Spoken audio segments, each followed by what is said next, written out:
기도하겠습니다. 참 좋으신 하나님 감사합니다. 오늘 또 이렇게 3부 예배 가운데 그리고 수련회를 시작하는 가운데 있사오니 아버지, 오늘 이 말씀 가운데 주의 음성이 들려지게 하여 주시고 주의 음성을 따라 걸어 나아가는 우리 모든 청년들과 우리 모든 곤잠교회 성도들이 될 수 있도록 하나님 인도하여 주시옵소서. 감사드리며 살아계신 우리 주 예수 그리스도 이름으로 기도드립니다. 아멘. 우리 옆에 분들과 이렇게 인사했으면 좋겠습니다. 주님의 이름으로 사랑합니다. 네, 주님의 이름으로 사랑합니다. 잘 오셨습니다. 네, 조금 피곤하더라도 되게 피곤한 시간이죠. 이 시간대가. 그렇지만 우리 말씀을 사모하는 마음으로 또 예배를 사모하는 마음으로 함께 예배를 드렸으면 좋겠습니다. 특별히 제가 오늘 예배를 시작하면서도 말씀드리고 방금 이렇게 기도 인도하면서도 말씀을 드리긴 했는데, 오늘은 주일 3부 예배이자 청년부 수련회의 시작이 되는 예배를 드리는 시간입니다. 그래서 주제가 뭔지 아시나요?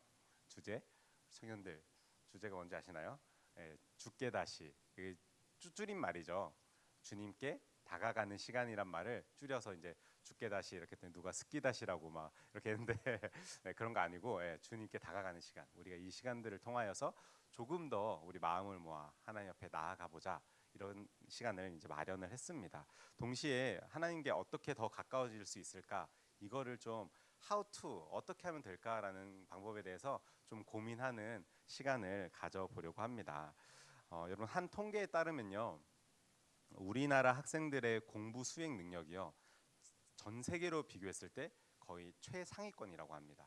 그러니까 탑이라고 봐도 무방할 정도로 전 세계 1등이 우리나라 중고등학생들이 학업 성취 능력이라는 것입니다. 그런데 조금 이상한 것은요, 한 분야의 최고의 연구자에게 수상하는 노벨상이라는 게 있는데, 노벨상을 수상한 사람이 우리나라에서는 전무하다라는 겁니다. 물론 그 누구죠? 김대중 대통령이 남북 관계가 이렇게 조금 진전이 되면서 노벨 평화상을 수상한 이력이 있긴 합니다. 그런데 우리나라 그 학생들의 공부 능력에 비해서는요, 이 노벨상을 수상하는 정도가 매우 현저하게 떨어진다라는 거죠. 이런 문제의 원인이 여러 가지 다방면에서 분석을 한 결과들을 제가 봤었는데, 그 중에 하나가 무엇이냐면은 무조건 암기하는 공부가 우리 학생들의 주된 공부법이기 때문이다라는 그런 결과가 하나 나온 걸 제가 봤었는데요.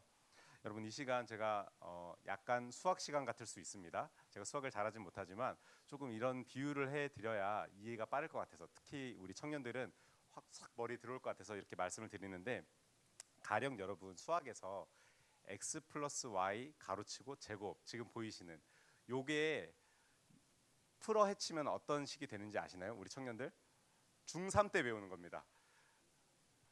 어, 어, 청년들은 얘기 안 하는데 작년이 얘기하셨습니다. 뭐죠? x 제곱 플러스 2xy 플러스 y 제곱입니다. 저걸 풀어 헤치면 저렇게 됩니다. 근데 지금 우리 청년들이 수능 문제 좀 돼가지고 뭐 이 정도는 뭐 대답하기도 싫은가 봐요. 막 미분적분 하던 애들이라서 이런 거 대답하기 싫은 것 같은데, 이게 왜 그러냐면은 곱셈 공식의 첫 번째 나오는 겁니다. x 플러스 y의 제곱은 x 제곱 플러스 2xy 플러스 y 제곱이다, 이렇게 되는데, 이거 우리가 그냥 외워가지고 들어가기 때문에 그냥 요거 딱 문제에 나오면요, 생각하지도 않고 우리나라 학생들 쫙 적어 나갑니다. 어렵지 않습니다. 그런데 여러분, x 플러스 y 제곱 플러스 x 플러스 y의 제곱이 왜 x 제곱 플러스 2xy 플러스 y 제곱이 되는 걸까요? 왜 이게 이렇게 됩니까? 사실 x 플러스 y의 제곱이 어떤 겁니까? 다음 화면 보여주시면 사실 요겁니다. 그쵸? x 플러스 y라는 거를 두 개를 곱하는 거를 제곱이란 걸 붙였습니다. 저거를 세 개를 곱하면은 앞에 숫자가 뭐가 되겠죠? 3이 되겠죠.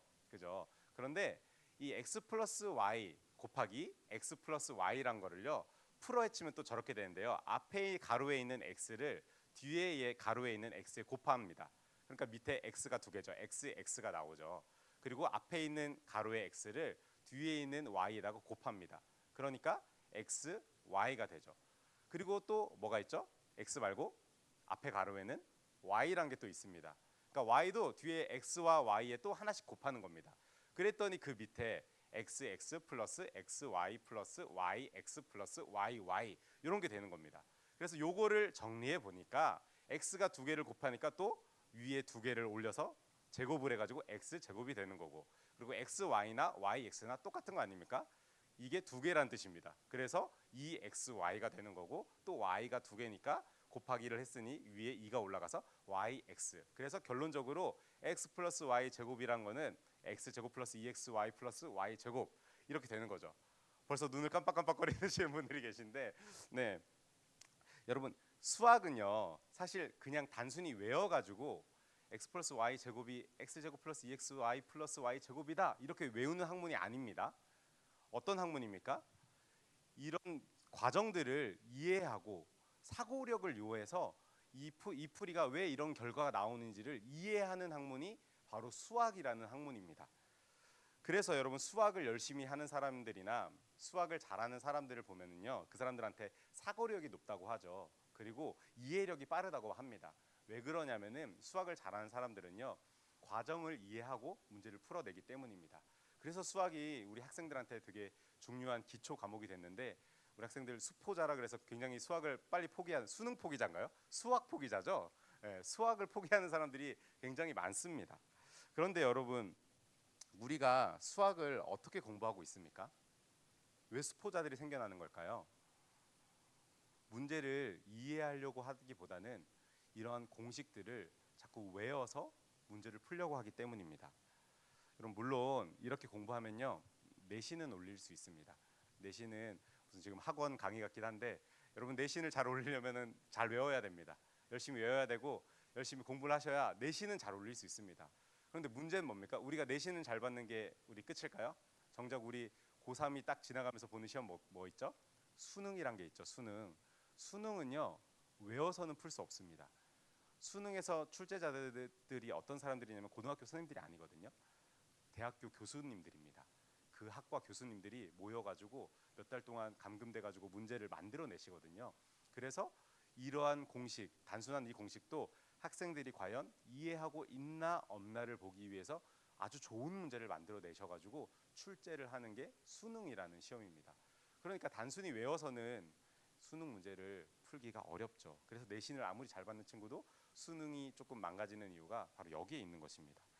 근데 여러분 사실 이러한 공부법이요 수학만 그러냐? 그렇지 않습니다. 우리나라는요 국어를 하면서도요 작품을 외워야 됩니다. 관동별곡 뭐 이런 거 지금 너무 오래된 이야기라서 저도 잘 생각이 안 나는데 하고 뭐 훈민정음 이런 거 외우지 않나요? 앞에 뭐 둥기게 달아 막 이러면서 막 외웠던 기억이 납니다. 그리고 또 비문학이라는 지문이 나오면요 사전 배경 지식이 없으면은 사실 문제조차 건드릴 수 없을 정도로 문제를 굉장히 어렵게 내더라고요. 그리고 영어는 어떻습니까? 영어도 단어를 우리 막 달달 외우죠. 달달 외우고 문법도 공식처럼 외우고 들어갑니다. 심지어 우리나라에서는 토익을 보는 우리 대학생들도 공식을 외우죠. 문법 공식이 있습니다. 그거를 외우면은 시험을 잘 볼 수 있습니다. 물론 여러분 공부하는 데 있어서요. 암기가 어느 정도 필요한 것은 맞습니다. 암기를 해야 됩니다. 그런데 공부에서 진짜 중요한 것은요. 내가 그 공부를 하면서 문제에 대해서 이해를 하는 것입니다. 이해가 없는 암기는 사실 빨리 갈 수는 있을지 몰라도 어느 정도 가면은요 더 이상 진전이 될 수 없습니다. 그래서 진짜 공부를 잘하는 친구들 제 주변에 되게 많이 있었거든요. 전국 1등한 애가 있었습니다. 모의고사 1등한 애가 있었는데 걔가 하는 거 보니까 조금 느리더라도 하나하나 다 다지고 가더라고요. 그렇게 잘 다지면은 정말 나중에 문제를 빨리 풀어 나가야 할 그때는 폭발적으로 풀어 나가는 걸 제가 옆에서 이렇게 지켜본 적이 있었는데 근데 여러분 공부만 이런 게 아니라요. 우리가 신앙생활을 하면서 성경을 보고 성경 공부를 하면서도요. 우리는 약간 이런 식으로 성경에 접근을 한다라는 것입니다. 제가 신대원 시험을 볼 때 그리고 목사 고시를 볼 때 과목들이 여러 개 있는데요. 그 중에 하나 꼭 필요한 과목 뭘까요? 목사가 되려면 성경이라는 시험을 봐야 됩니다. 성경 탈락하면 목사 되면 안 되겠죠. 네, 성경을 진짜 달달 외웠습니다. 몇 장에 뭐가 나오고 몇 장에 누가 나오고 몇 장엔 어떤 내용이고 막 이런 거를 앞에서부터 끝까지 요한계시록까지 막 쭉 막 외우는데 다 외울 수 있을까요 없을까요? 못 외워요. 저 지금 다 잊어버렸어요. 막 모르는데 근데 제가 그렇게 공부하는 모습을 보면서 옆에서 한 캐나다 선교사님이랑 저랑 굉장히 가까운 선교사님 계신데 그 선교사님이 저한테 묻는 겁니다. 야 정근, 너가 지금 하는 공부법이 성경을 묵상하는데 도대체 무슨 도움이 돼? 너가 성경에서 하나님이 너에게 하시는 말씀을 발견하려고 할 때, 그리고 성경에서 말하는 하나님의 말씀을 발견하려고 할 때 지금 하는 너의 공부가 과연 어떤 도움이 되니? 라고 물어보시는 겁니다. 머리에 망치를 맞은 것처럼 띵 하는 순간이었습니다. 그래도 합격을 해야 되니까 합격을 해야 돼서 공부해요, 선교사님. 그러면서 열심히 공부했던 기억이 납니다. 가령 이런 것입니다. 여러분, 성령의 9가지 열매는 무엇입니까? 사랑과 희락과 화평과 오래 참음과 자비와 양선과 충성과 온유와 절제니, 이런 거 막 우리 외웁니다. 그죠? 그리고 뭐 가령 제일 많이 나오는 문제 중에 하나가 신대원 시험 중에서요. 시편 1편을 암송해서 적어 보세요. 뭐 이런 거 있습니다. 복 있는 자는 악인의 꾀를 쫓지 아니하며 오만한 자의 자리에 앉지 아니하며, 뭐 이런 얘기들을 1절부터 6절까지 막 적어 나갑니다. 그러면서 제가 틀렸던 문제가 정말 기억나는 게 하나가 있는데, 요한복음 11장에 등장하지 않는 사람은? 이라는 문제가 나온 겁니다. 그래서 여러분 한번 맞춰 보실래요? 1번 나사로, 2번 도마, 3번 예수님, 4번 요한, 5번 마리아. 요한복음 11장에는요 그 나사로 이야기가 나오는 장이거든요. 그래서 나사로 나오지, 제꼈습니다. 도마 잘 모르겠어요. 도마가 나왔나? 잘 모르겠습니다. 예수님, 나사로랑 만났으니까 예수님 등장했지, 넘겼습니다. 요한복음이니까 요한이 당연히 옆에 있지 않았을까 하는 추정을 했습니다. 그리고 5번 마리아, 나사로와 형제자매였으니까 당연히 마리아 있지 않았을까 생각을 했습니다. 그래서 저는 당연히 도마 없었을 것이다, 2번 딱 체크했는데, 누가 없었는 줄 아십니까? 요한이 없었답니다. 요한복음을 쓴 요한이 11장에 등장하지 않았답니다. 그래서 제가 가서 따졌습니다. 그 목사님들한테, 요한복음인데 왜 요한이 등장하지 않습니까? 요한이 당연히 보고 그걸 썼을 텐데 라고 말씀드렸더니 텍스트 자체에 요한이란 이름이 없다는 겁니다. 제가 그걸 보고 되게 막 열이 막 머리까지 받았었는데 어쨌든 여러분, 이렇게 우리가 성경 공부를 하는데요, 여러분 이런 거 많이 알고 있으면요, 난 역시 성경을 좀 많이 아는구나 하고 뭔가 마음에 뿌듯함이 있습니다. 나 시편 1편 외우지, 성령의 9가지 열매 나 외우지, 난 좀 성경 좀 아는 것 같아 하면서 내 마음에 스스로 잘하고 있다고 생각을 합니다. 그리고 또 반면에 내가 방금 이렇게 제가 드렸던 질문을 성령의 9가지 열매 뭐였지 하면서 약간 좀 주춤되신 분들은 난 아직 성경을 잘 모르는구나 하면서 성경에 대해서 좀 위축되는 마음이 생기는 거죠. 그리고 괜한 죄책감도 들기도 하고요. 물론 여러분, 성경의 내용을요 공부하고 암송하는 거 진짜 중요한 일입니다. 우리가 성경을 잘 아는 것은 되게 중요한 일입니다. 그런데 여러분, 진짜 중요한 것은 뭐냐면요, 내용을 그냥 아는 게 아니라 이 말씀을 제대로 묵상하는 겁니다. 여러분, 묵상이란 표현 많이 들어보셨나요? 세상에서는 요즘에 명상이란 표현으로 같이 사용을 하더라고요. 그런데 기독교에서 말하는 묵상은 조금 다릅니다. 묵상이 영어로 메디테이션이라는 표현을 사용하는데요, 이 메디테이션의 어원은요 메디키누스라는 라틴어에서 나오는 말입니다. 이 메디키누스라는 라틴어의 뜻은 뭐냐면은 약이라는 의미를 담고 있습니다. 그러니까 우리가 아플 때 먹는 약 있죠, 그 약이라는 의미가 메디키누스라는 단어고, 이 메디키누스에서 파생된 영어 단어가 뭐냐면은 메디테이션, 우리나라 말로는 묵상이라는 뜻입니다. 즉 여러분, 약은요 약봉투에 담겨 있고 그걸 성분을 우리가 안다고 해서 우리 병이 낫습니까? 아니요. 우리 병이 나으려면요 그 약이 들어있는 봉지를 뜯어가지고 그 뜯은 봉지 안에 있는 그 약을 먹어야 되는 겁니다. 그 약을 먹었을 때 그 약에 있는 효능이 우리 몸 안에 나타나는 거죠.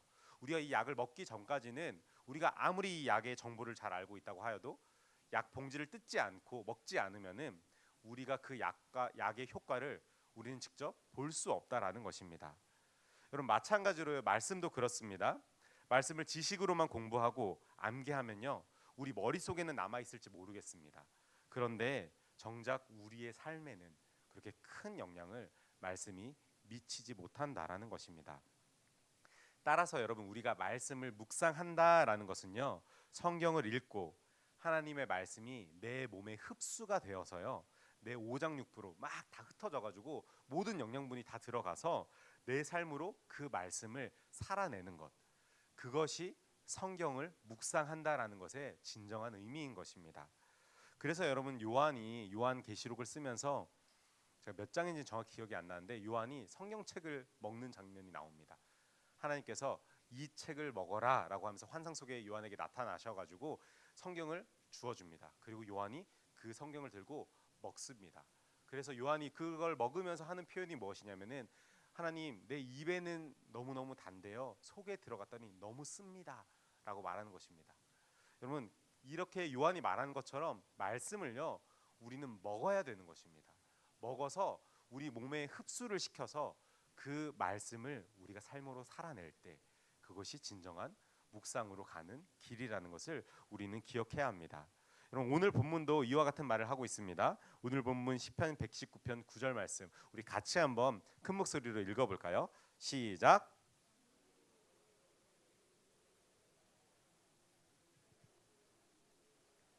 아멘. 청년이 무엇으로 그의 행실을 깨끗하게 하리까? 주의 말씀만 지킬 따름이니이다 라고 말하고 있습니다. 여러분, 우리의 행실을 깨끗하게 하는 것은요 주의 말씀을 읽으면 된다라고 기록하고 있지 않습니다. 잘 보셔야 됩니다. 행실을 깨끗하게 하는 건요 그냥 단순히 읽고 끝나는 게 아닙니다. 주의 말씀을 읽는 것뿐만 아니라 그 말씀을 지킬 따름이니이다. 말씀을 지키며 삶으로 살아낼 때 그때 우리의 행실이 깨끗하게 되는 것입니다. 그냥 성경을 내가 많이 읽는다고 해서 내가 오늘 아침에 성경을 읽었다고 해서 나 오늘 성경을 읽었어 끝, 이게 아니라 성경을 읽었다면은 그 말씀을 오늘 하루를 살아내는 것, 그것이 우리를 깨끗게 하시는 말씀이라고, 묵상이라고 성경에서는 분명하게 이야기하고 있다라는 것입니다. 사랑하는 청년 여러분, 오늘 3부 예배를 시작으로 우리 여름 수련회가 시작되었습니다. 정말 바라기는 이 기간 동안 주의 말씀을 깊이 묵상하는 방법을 배울 수 있기를 축원합니다. 물론 여러분, 수련회 기간을 우리가 다 열심히 참석한다고 해서요 막 묵상에 쌉고수가 되고 막 이러지 않습니다. 정말 나 2박 3일 갔다 왔더니 난 성경 이제 다 통달했어, 절대 그렇지 않습니다. 그런데 여러분, 이렇게 시작하는 겁니다. 우리가 수련회 기간을 통하여서 우리의 시간을 내고 재정을 내어서 그곳에 왜 갑니까? 그냥 놀러? 단순히 즐겁게 찬양만 하려고? 아니요. 우리는 이 시간을 하나님께 드리는 이유는요 하나님과 더욱더 가까워지기 위해서입니다. 하나님과 더욱더 가까워지기 위해서 우리가 시간을 내고 재정을 내고 우리의 헌신을 통하여서 그 자리에 나아가는 것입니다. 그렇다고 여러분, 2박 3일을 지나서 다시 돌아왔을 때 막 정말 고수가 된 것 같은 느낄 수 있지만요 그러다가 실패하면은 더 나락으로 가긴 하거든요. 그런데 여러분, 그럴 때에도요 다시 한번 일어서는 방법을 배우는 겁니다. 누구를 통해서요? 우리가 그 기간 동안 2박 3일 동안 하나가 되는 공동체가 되는 연습을 하는 것입니다. 그래서 내 옆에 친구가 묵상을 하다가 실패하는 걸 내가 볼 때 그 친구를 일으켜 세워주는 겁니다. 그리고 내가 실패해서 넘어질 때 내가 묵상이 잘 되지 않을 그때 내 옆에서 잘 묵상하는 그 친구가 또 나를 일으켜 주는 겁니다. 여러분, 이것이 하나님의 공동체입니다. 바라기는 이번 수련회를 통해서 정말 우리가 주제의 말씀처럼 주께 가까이, 주님께 더욱더 다가가는 저와 여러분들이 될 수 있기를 주님의 이름으로 축원합니다. 말씀을 마치면서 우리 함께 기도했으면 좋겠는데요. 특별히 찬님 나와주세요. 네, 특별히 우리 어른들께 부탁드립니다. 오늘 수련회를 떠나는 청년들을 위해서 함께 기도해 주십시오. 우리 청년들이 정말 그곳 가운데서 하나님을 만날 수 있도록, 또한 그곳 가운데서 하나님을 알아갈 수 있도록 그렇게 우리